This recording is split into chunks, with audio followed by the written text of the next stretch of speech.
today I've got a presentation and something that I'd like to share with you for myself, because often you hear quite a lot about the different other scientists that I've been bringing in, but today I thought it was probably time to talk a little bit about the work that I do and a project that we're involved in, and I'm hoping that you can join us with this as well.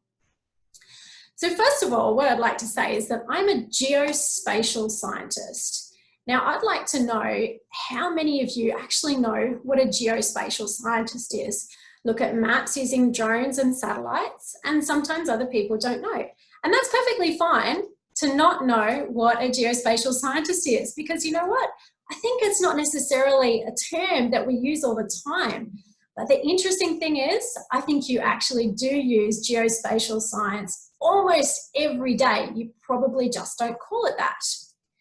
So if you've ever looked at Google Earth to maybe check out the location of your house, or perhaps plan your next holiday, you've been using geospatial science because we're looking at maps and satellite images here. If you've ever used an app or a program on your computer to decide what's the fastest way you can get from one point to another, maybe from home to school or to the shops or something like that, you've been using geospatial science as well. And we also know that most of the apps that we use on our phones and mobile devices all require location information. So anytime you install a new app on a mobile device, it asks if you will enable location services. Now, this is because it's using geospatial data to figure out where you are, and then it works out little bits and pieces in the background that it can give you extra information based on your location. So these are all examples of how we use geospatial science in our day-to-day life. Now, most people just consume geospatial information and just use it. But the difference with me as a geospatial scientist is that I create the data and I analyze it as well. Now, one of the ways in which I analyze geospatial data is to create maps. So what I'd like to hear from you is if you can tell me what you think a map does or what it's used for. What's important about a map? Maps help you so that you won't get lost. They give us information on where things are, finding locations, navigation. Yeah, these are really all good points. They help you know how to get from point A to point B. Excellent. So really, really good ideas coming through about what maps are for. Now, let me give you a couple of examples. So this is a recent map, and this shows us the distribution of COVID-19 cases around the world, or coronavirus. Now, you might have seen something similar to this on the news, perhaps, to look at where all the different coronavirus cases are around the world. Now, this is a really good example of an excellent map that is giving us really up-to-date information. And it's got a few other bits and pieces that help us understand this map. I'm wondering if you can tell me what you think are some of the most important things that all maps really should have on them. Any ideas?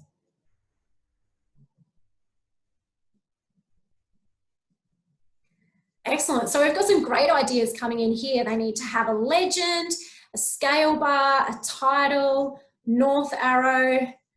Awesome. So some really good ideas starting to come through already. So you can see in this map that I've got back behind me, we've got a lot of these different features.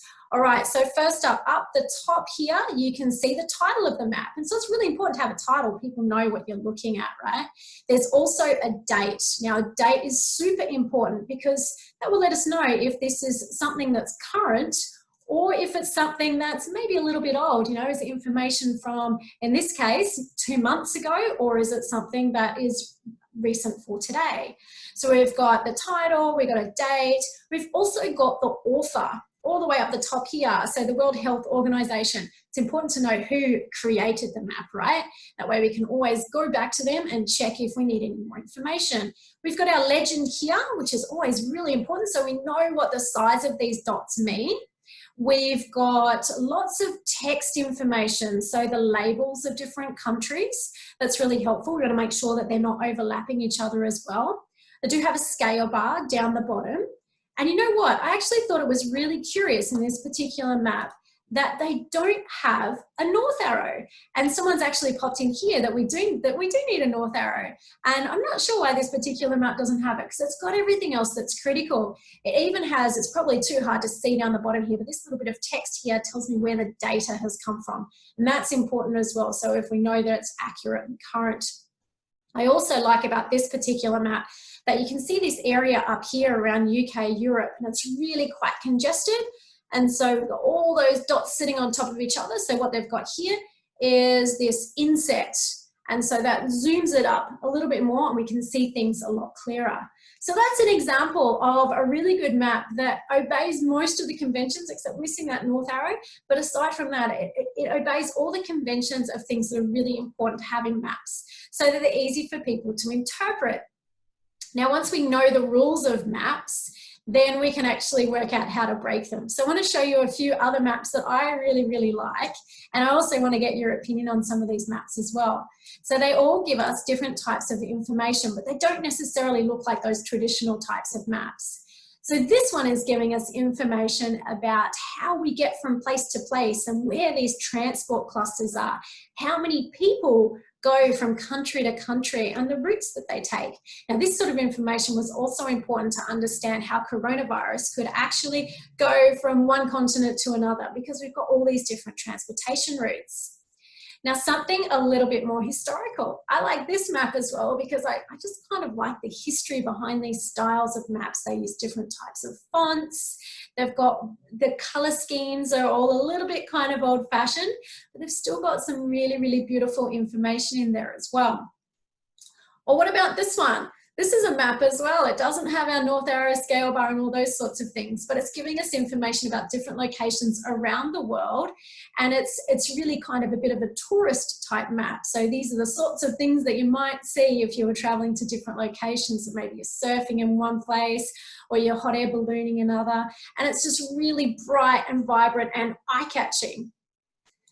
And another touristy type map is this one's just from Australia, and really gives you an idea or a sense of the different experiences you'll come across when you're in different locations in Australia.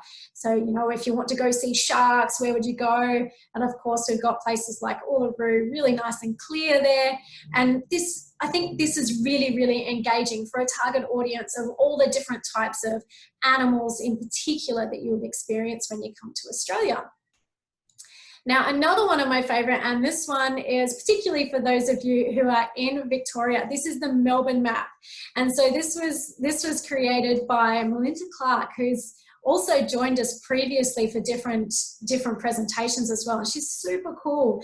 And not only has she made this incredibly detailed hand-drawn map of Melbourne, but it's also a jigsaw puzzle. I know there's a couple of people out there who have tried this jigsaw as well, and it's super challenging, but lots of fun to do.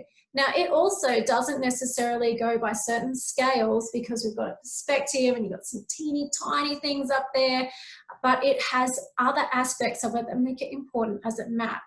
And the big thing about all of these maps is that they have a specific target audience. So there are people that they're trying to convey some sort of information to, and they're really trying to grab your attention with a certain message. And so they don't need to be these really big sciencey type looking maps like the original one that I showed you of COVID-19. They can be artistic too. And a really good map has both the artistic side as well as that information that it's putting across as well. So how about something completely different? What about this? How do you think of this as a map of the world? You can't really go wrong when you look at ice cream and mapping and put them together, right? So here we go. I've got all of them listed up here, numbered 1 through 7. I want you to tell me which one is your favorite map and why. So let me know the number and just tell me one particular thing that you like about that map. Maybe it's really bright. Maybe you like touristy type stuff. Maybe you like ice cream. What is it that you like about those particular maps? So I'm seeing lots of 7s come through, right? And yes, you like ice cream. Maybe I shouldn't have biased it by putting the ice cream one in there. I'd like to see maybe some of the others as well.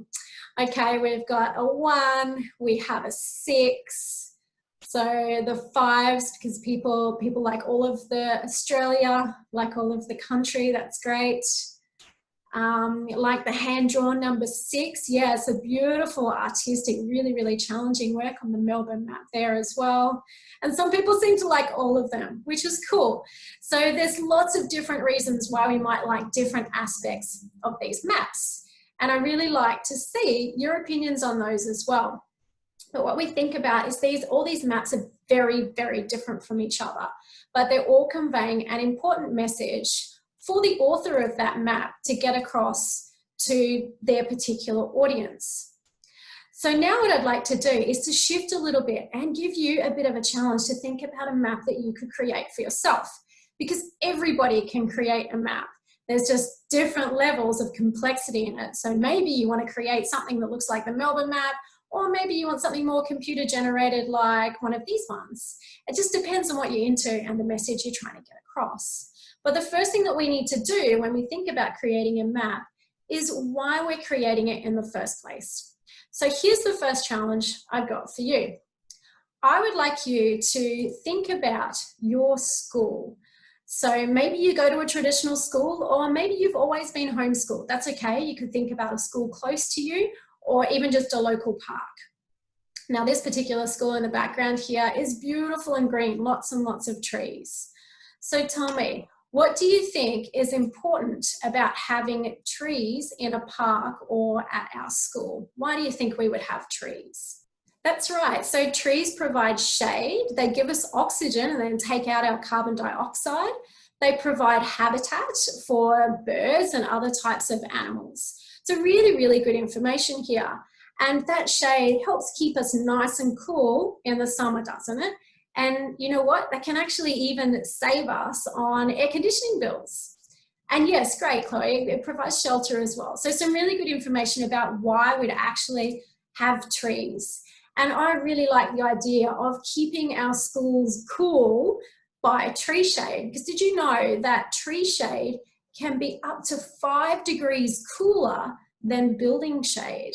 So you have the option of just standing in the shade of a building where it's all concretey, or you could stand under a beautiful tree. That also gives us those other options of providing habitats and shelter, and also drawing water up and stabilizing the ground. So lots and lots of reasons why we would have trees on our school campus.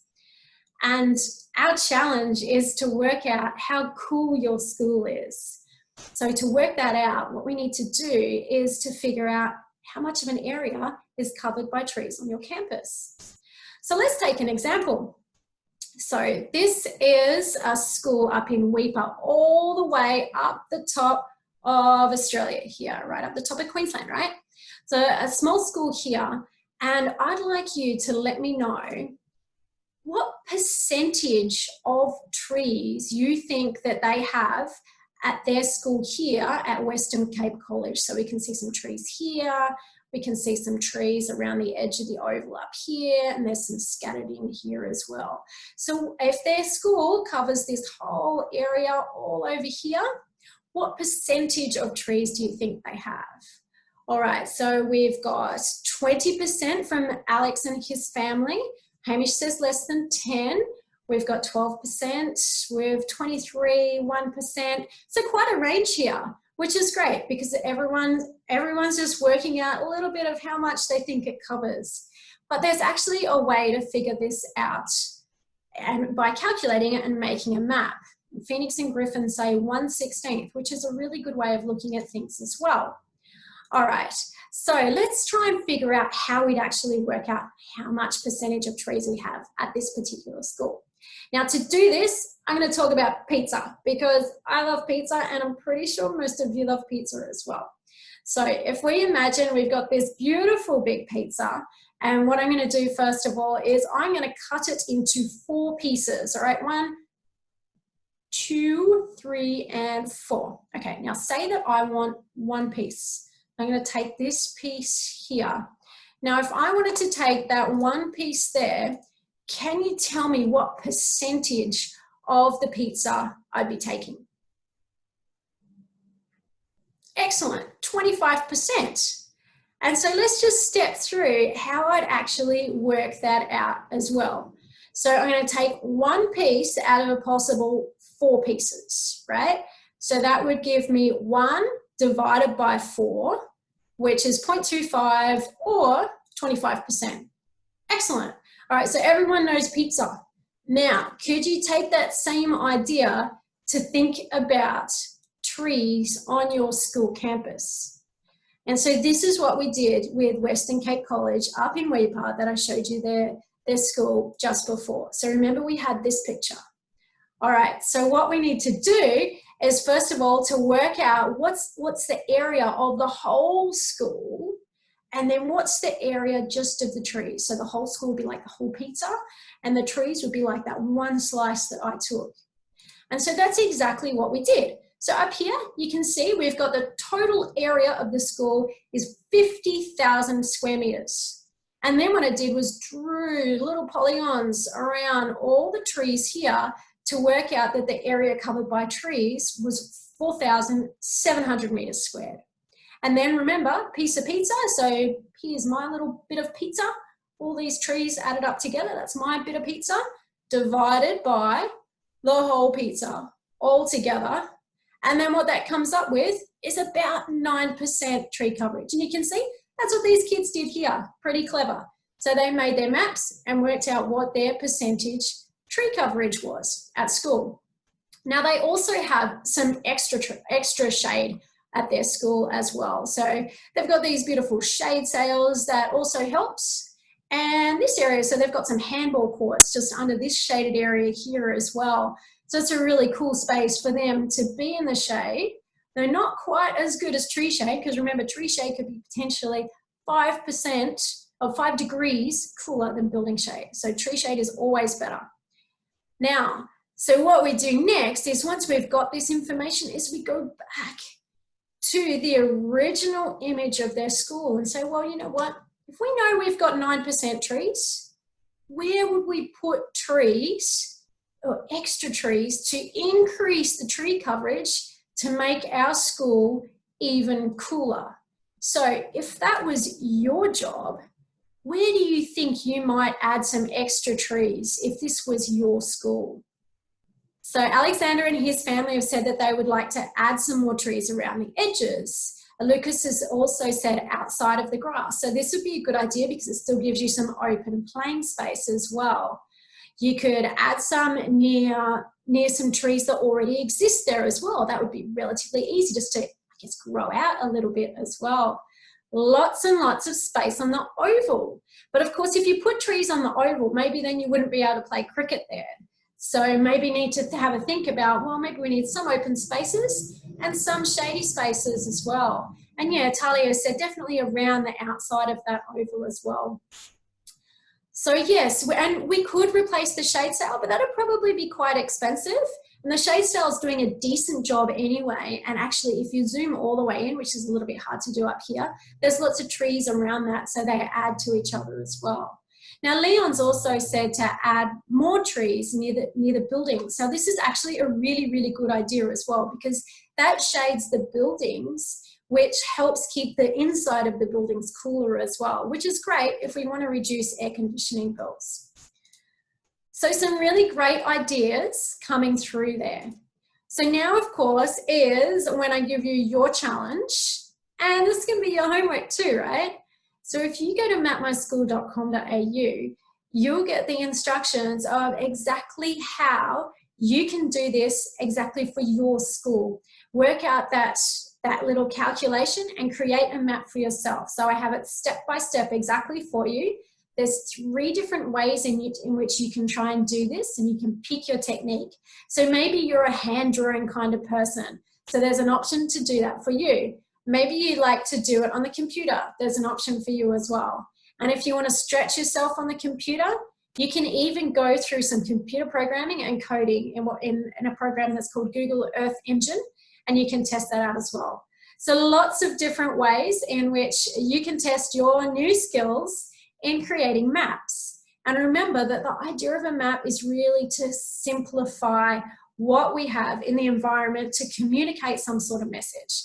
And the message for us is where the trees are, and then once we know what percentage tree coverage we've got, we can always work to improve it down the line as well. And then we can figure out how things have changed over time. So have we improved our tree coverage? And if we want to improve it, exactly where would we go to improve that as well?